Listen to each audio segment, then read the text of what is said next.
Okay, very good.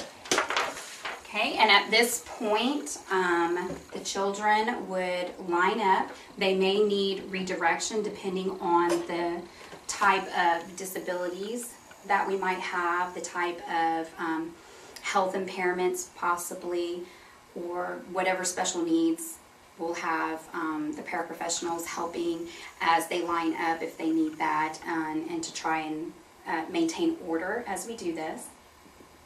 And of course repeating directions as needed, and going over rules if they need to be restated, as far as, you know, keeping them orderly and somewhat quiet.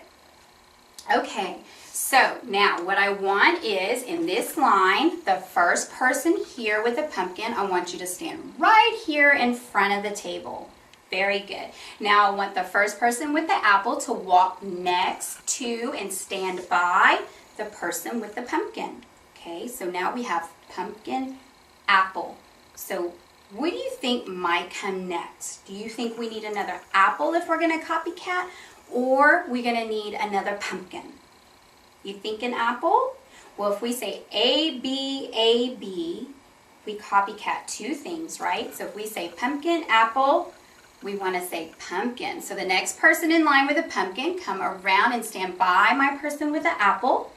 And then the next person with the apple will come and stand next to the person with the pumpkin. Now let's say our pattern that we see so far. We have pumpkin, apple, pumpkin, apple. Very good. Let's say it one more time. Pumpkin, apple, pumpkin, apple. What's next? What do you think? You think pumpkin? I think you're right.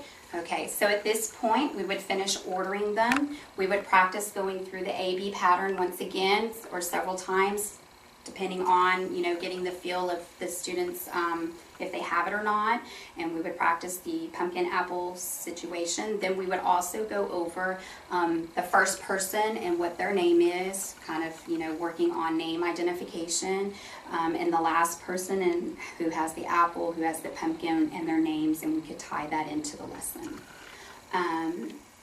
There are other needs that could be addressed.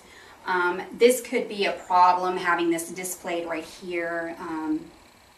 This is not a perfect setting that I would have for my classroom.